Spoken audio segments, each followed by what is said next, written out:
Muy buenas noches, bienvenidos a una nueva edición de Debates de Canal U.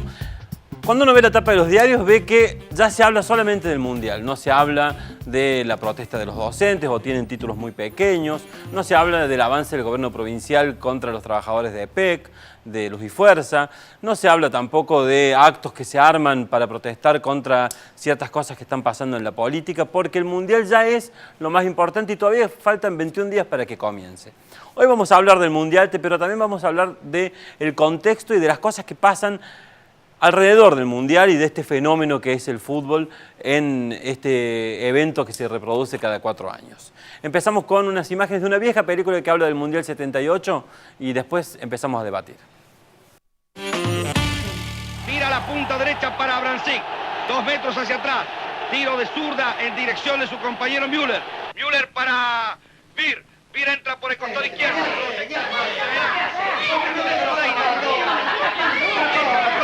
Sobre la tribuna, General ¿Qué fijazo ahí? Pero si quieren en la televisión. Pero no ves que estamos escuchando la Unión, mamá. ¿Pero qué quieren? ¿La radio, la tele? No, señor, queremos todo. Bueno, no te dije que tendríamos que habernos ido de viaje. Eso sí, señor. Váyanse de viaje. ¿Sabés lo que sos vos? Una ayuda. Mientras dura el Mundial, los hombres de esta casa no estamos. ¿Entendés? No existimos. ¡Eco! Saque de costado. No practica Bono. Pelota atrás. Ya para Vir. Más atrás para Mamá, falta mucho para que termine el Mundial. la puerta del área. Mirá.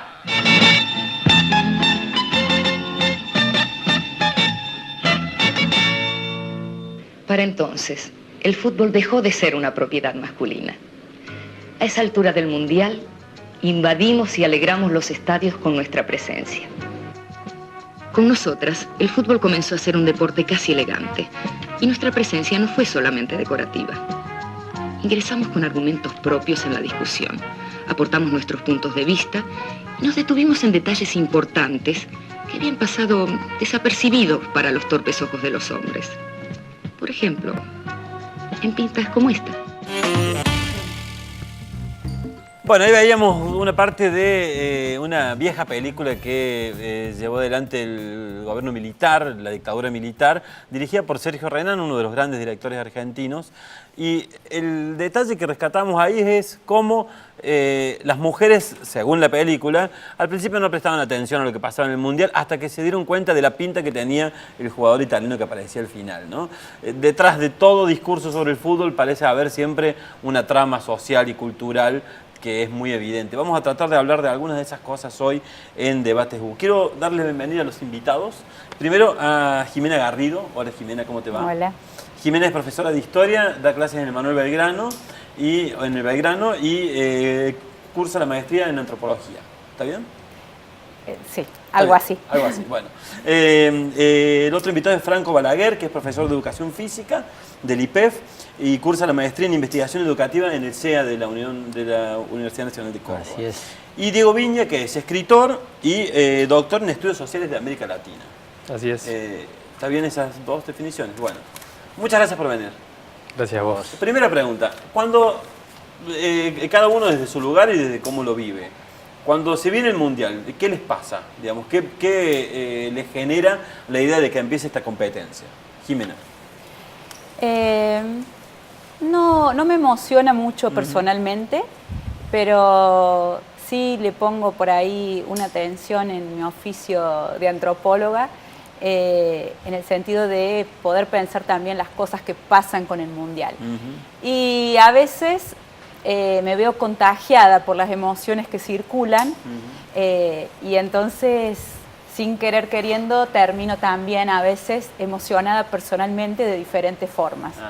Y eso creo que como que la emoción, aunque a veces uno aislado no la sienta, al vibrar la ciudad, el espacio donde circulamos, inevitablemente esas vibraciones nos afectan y nos alteran la percepción y uno termina festejando o llorando cosas que no imaginaba. Aunque no, digamos, no desde un lugar nacionalista, sí los relatos que se van haciendo, las historias que se van volviendo virales y discutiendo, terminan llegando a nuestros oídos y corazones y uno termina a veces, no sé si tomando partido, pero al menos opinando o reflexionando, depende cuán profesional uno quiere ser en eso, sobre lo que se está comentando por todos lados.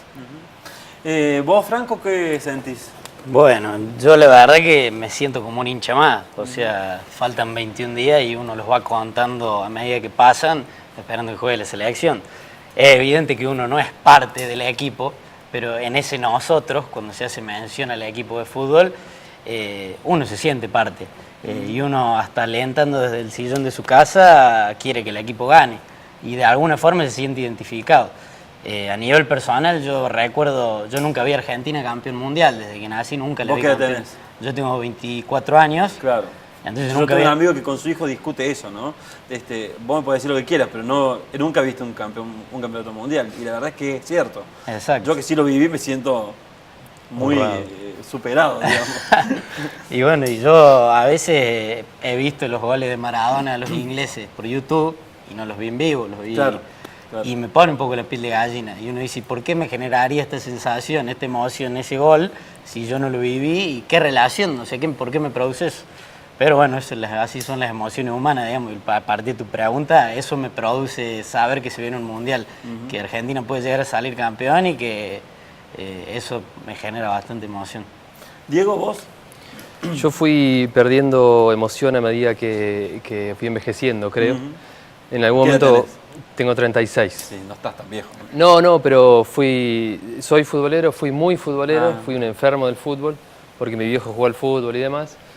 Y bueno, de chico contaba como Franco las horas para que empezara el mundial y estaba como, le daba cauce a todo ese imaginario, porque creo que es el imaginario lo que hace que uno termine como sintiendo que vivió cosas que no vio, ¿no? Y a medida que fue pasando el tiempo, fui perdiendo emoción. En su momento pensé, quizás ahora todavía pienso un poco que puede haber sido por la transformación del fútbol también, en su agudización en tanto mercado tan salvaje, ¿no? Pero me parece que tiene que ver un poco con la edad también. En el Mundial anterior empecé casi con indiferencia. Bueno, a mí me pasó lo mismo, pero después terminaste... Y después terminé como un enfermo, como un loco. Claro. Sobre todo porque soy hincha de Messi antes que de cualquier otra cosa. Mirá. Lo que más triste me puso el Mundial anterior fue no poder verlo levantar la copa a él, más que a sus compañeros. Y en este Mundial en particular no me gusta a nadie, casi te diría que detesto al 80% de los protagonistas. Así que, bueno, esperaré que le vaya bien para volver a fanatizarme. Claro, Claro, porque pasa eso, ¿no? Yo también empecé sin engancharme en el último Mundial y después terminé disfrutándolo. Cuando vos decís, Jimé, que esto que también dicen, ¿no? Que te va envolviendo como una emoción, ¿no? Porque también es como una fuente de muchas historias, ¿no? Y las historias son muy conmovedoras en lo que es lo narrativo. A los chicos, a los que vos les das clases y con los que estás trabajando el tema del Mundial, ¿qué los conmueve del Mundial? ¿Los conmueve ganar solamente o los conmueve las historias de vida de los jugadores, de las selecciones? La verdad que todavía no se los pregunté, pero de mis no atendí esa dimensión en particular, pero sí se puede ver que las situaciones son muy diversas. Igualmente ya existe esta noción con diferentes nombres de que con el fútbol pasan otras cosas que no son estrictamente futboleras, y hay desde fanáticos, menos fanáticas, pero también ya hay un interés desde el feminismo en pensar el lugar de la mujer en el fenómeno del fútbol. Y, viste que ahí en la película que veíamos solamente iban a ver chicos lindos a la cancha, digamos, no se les atribuía ningún otro interés que el de ver chicos lindos. Sí, pero el día de hoy ya esta situación, por suerte, digamos, ha cambiado, en tanto tiene fuerza tanto el fútbol femenino como el fútbol mixto. El año que viene va a ser el Mundial de Fútbol Femenino, entonces tiene otro lugar. No es el único lugar desde el cual la mujer hoy participa en el fútbol, de múltiples lugares, pero ese también es un lugar que conquistó de alguna manera, conquistaron las mujeres. En ese sentido hay posiciones así muy diversas y mi objetivo, digamos, cuando trabajo esto es tratar de generar un distanciamiento, más allá de cuáles sean las posiciones, y una reflexión de qué nos trae el fútbol, y tratar de pensar el fútbol, como te comentaba hace un ratito, no desde un lugar que sería, digamos, como consecuencia de lo que pasa en otros ámbitos de la sociedad, ni como ninguna manifestación que viene a tapar otras cosas, sino realmente pensarlo como un lugar donde suceden cosas, donde se proponen, un lugar creativo, recreativo en realidad, porque es a partir de lo que se recicla, de las fuerzas sociales que lo cruzan, cada partido, cada evento, cada jugador, cada nota periodística devuelve una mirada sobre el mundo. En ese sentido, el interés más allá de lo que les vaya pasando a las personas, que en general se van enganchando, sigue siendo un motivo de mayor enganche por los varones, por ejemplo, que son hasta ahora los que juntan las figuritas, por ejemplo. No he visto, no porque no las haya, en el grupo con el que yo estoy más cerca, chicas mujeres juntando, que junten las figuritas del álbum, por ejemplo. Pero bueno, el objeto la idea es esa, poder generar una reflexión de qué nos propone el fútbol, a qué nos invita, qué está creando, cómo nos está transformando, sea desde el lugar de espectadores, desde el lugar de los jugadores, de los periodistas, de los analistas. Esa es la idea, más allá de las diferentes sensaciones que cada uno pueda tener en torno al fútbol. Me gustaría que nos cuentes más o menos en qué consiste el proyecto con los chicos. Algo nos dijiste ahora, pero para que los que nos están viendo sepan qué estás trabajando ahora específicamente y cómo surge esa idea. Bueno, digamos, mi trabajo específico, donde yo más estoy entrenada, es en la antropología.